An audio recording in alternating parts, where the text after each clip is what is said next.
or an agreement with a TV announcer. The corporation demands a slave mentality, a feudal system. Life in the corporate wolf den reduces men to wage slaves, the lowest caste. The feudal system, now called corporation, does that to its victims.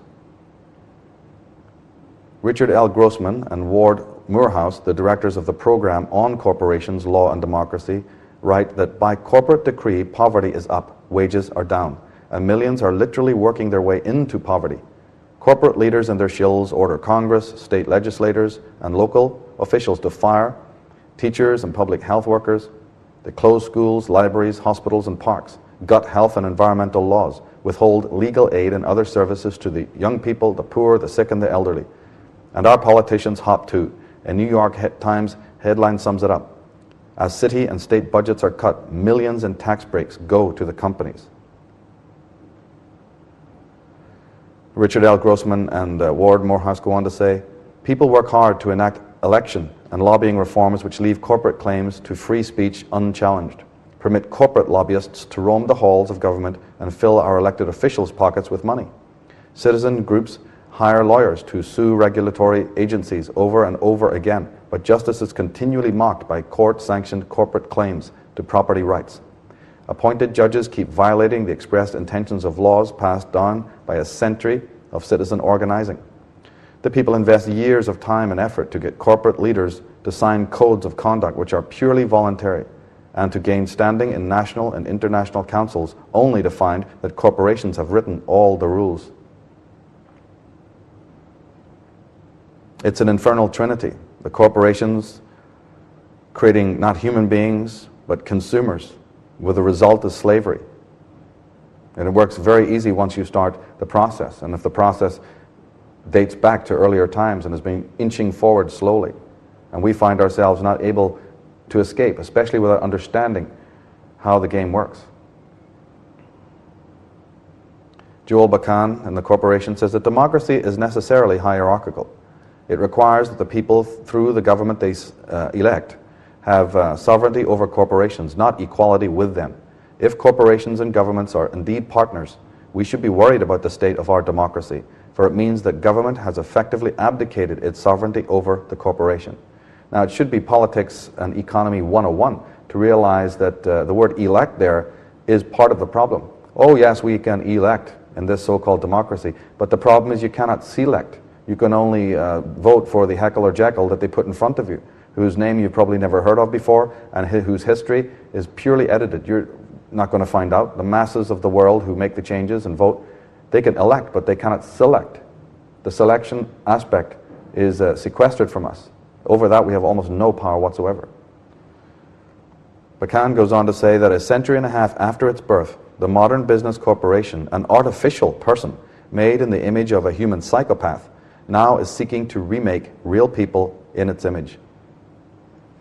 In the show on divination and the goddess tradition, and in 2012, we talked about how the inner turmoil of an individual, the persistent avoidance of dealing with the inner climate, our inner psychic darkness and shadow, and the buildup of psychic toxicity and emotional frustration and so on, and the very act of repression causes individual leaders. I put the emphasis in those programs on individual leaders who become the projection of all of this. These world tyrants and people's champions, that we in fact are responsible. And then of course on a domestic front, those who can no longer take this barrage of toxicity from within themselves tend to break the law and go out and become the murderers and the crooks and the villains, and we're finding even that on a white collar level now. But in this program I want to enlarge that a little bit to include this new kind of criminality that we're becoming aware of, which is the corporate structure. It works the same. It doesn't matter whether the projection of your own limitations and your own inner conflicts are projected on an individual domestically, a politician politically, or a corporation economically. These things are in business because we put them there, because we're not dealing with our inner council, our inner republic. Now, Joel Bakan says that the corporation remains as it was at the time of its origins, as a mad business institution in the middle of the 19th century, and legally designated person, quote unquote, designed to valorize self-interest and invalidate moral concern. Most people would find its personality, quote unquote, abnormal, even psychopathic. In a human being, yet curiously, we accept it in society's most powerful institutions. That's right. Legally speaking, he's absolutely right. The corporation is a person. In fact, you can even incorporate your own name. And the word corp, as a matter of interest, comes from the word dead. Corporation means that which is a dead thing. A dead thing that has no life, no morals, no standards, and belongs to nobody. It's on a law of itself, the law of the dead, seeking to drag the world down into the graveyard of history. He goes on to say that the human psychopaths are notorious for their ability to use charm as a mask to hide their dangerously self-obsessed personalities. For corporations, social responsibility may play the same role, though they can present themselves as compassionate and concerned about others when, in fact, they lack the ability to care about anyone or anything but themselves. Corporations have only one duty, he says, to promote their own and their owners' interests. They have no capacity, and their executives no authority, to act out of a genuine sense of responsibility to society, to avoid causing harm to people and the environment, or to work in advance of the public good in ways that are unrelated to their own self-interest. We are asked to believe that corporate persons, institutional psychopaths who lack any sense of moral conviction and who have the power and motivation to cause harm and devastation in the world, should be left to govern themselves. That's what we're asking. The very liberty that we would easily take from some raving lunatic, some villain who's been robbing and murdering and raping, we're perfectly happy to allow the corporations who do that on a vast scale to go about unmolested. Bakan says the corporation is deliberately designed to be a psychopath, purely self-interested, incapable of concern for others, amoral and without conscience. In a word, inhuman. And its goal, as Noam Chomsky states, is to ensure that the human being who it is interacting with, you and me, also become inhuman. You have to drive out of people's heads natural sentiments like care about others or sympathy or solidarity. The idea is to have individuals who are totally disassociated from one another and who don't care about anyone else, whose conception of themselves and their sense of values is, quote unquote, just how many created once I can satisfy. That's it. That's the definition of narcissism. We're not talking about that you should not have in this world what it is that you require or what you're entitled to and what you work for. Absolutely you should, and the world can easily provide that in a very normal way. But how dare we ask for that when it means that another human being or a whole continent should starve and be in a state of impoverishment and human degradation? Most of the $500 million spent during the 1996 presidential election came from American corporations on Wall Street. As these giants become global, their campaign money increasingly comes from everywhere around the globe. Of course we do. We know about that swing door mentality now, that the members who've worked for many years for the vast corporations then make a step to go into the corridors of power, to get senior jobs in the political arena. We've never even heard of these people before. And then 4 years later or whatever, they tear it all up and go through the swing door back to the very corporations. But in the meantime, in the time that they've been in the political arena, they have boulderized the system, flagrantly shunted the law, and violated the rights of the masses, and through their government office, made it easier for this corporation, the corporations of the world, to gain their power. Bernard McGrave says that the number one enemy against ecological responsibility and environmental awareness is advertising. So again, if anyone should doubt the power of the ad and the power of advertising, realize it is one of the most important enemies against the step forward for humanity. We tend to think of it as so innocuous.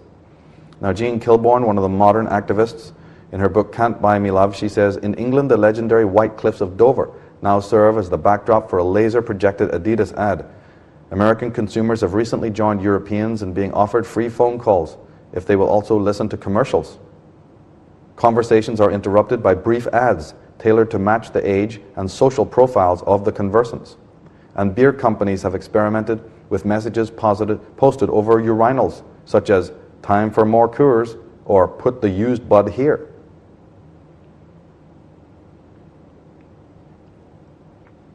Now, in other shows in this series, we've talked about that one of the main solutions is the use of the whole brain. In order to try and solve a problem with the same level of intelligence that created the problem is probably not going to work.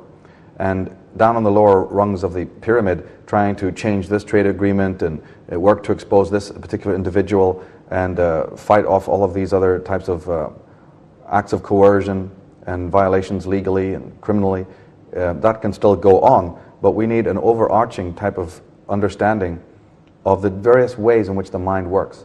We also have to understand, as this show will continue to demonstrate, that there are other forms of attack. There are more subtle weaponry being used on the periphery of our vision. And in order to understand what they are, we need what I refer to often as symbolic literacy. We're literally in a symbolic illiterate world. Yes, we learn how to read and we learn how to write and we learn how to manipulate numbers. This, of course, gets us ahead in a material context, in an intellectual context. But if you've been tracking what we've been talking about in this series, you'll realize that there's a whole other means of communication. There's the communication between you as a soul to your divine source. And that communication does not use language or words, which are phylogenetically very recent modification in the human context. And on even the most grassroots level, a little bit of pattern recognition, what Jordan Maxwell and others have called pattern recognition, what I refer to as symbolic literacy, which Joseph Campbell and others have gone blue in the face trying to warn people of the consequences of what would happen if you're not able to understand that symbols, shapes, colors all have a meaning and they affect you. And we're surrounded in an ambiance of this. And a lot of it is pernicious, causing the most severe changes in human personality. We mentioned in other shows how important it was to the Judeo-Christian religious paradigm that symbolism be prevented. Exodus 20, in the very 10 Commandments, we read, "You shall not make of yourself, for yourself, a graven image." Graven images, of course, being pictures of God, images of God. But what was the ancient world covered in? What do we love when we go to Celtic Ireland or to Mexico and look at those pyramids that are all decorated? When we go to Egypt and look at the fascinating hieroglyphics there, and we all know there's an incredible mystery, an incredible meaning there. Looking at a landscape filled with temples, and going to New Zealand and looking at what the Maori, or in Australia the Aboriginals, the drawings, the whole of culture comes about to us not in a wordy or way involving words or books. It comes out of the art. That is the heart of culture. But of course, the Judeo-Christian time had to stunt that. They had to prevent this, because you can't work on the mind of a human being who's tied into his culture, who's listening to the language, the higher language of the universe. You're not going to be able to drag him down and control his actions and make him confused. Now, Leonard Shlain, who's a researcher in this very field, in his book The Alphabet and the Goddess, says that idol, the word idol, comes from Latin idolum, which comes from the Greek ideolon, meaning image. So the sin of idol worship is the sin of making visual images. And we're not just picking on Christianity here. The Islamic faith did it as well. They made a habit of going around the old temples of Egypt and chipping away and cutting off the faces and deforming and desecrating those holy sites. Leonard Shlain says that the second commandment forbids Israelites from conveying any iconic information. No illustrations, no colorful drawings, and no art. So far as we know, there had never before existed a culture that forbade representative art. Why should a prohibition against making images be the second most important rule for righteous living? According to the 10 Commandments, art, therefore, is more dangerous than murder. It's been the theme, the motive of this series to show you exactly what that last sentence really means.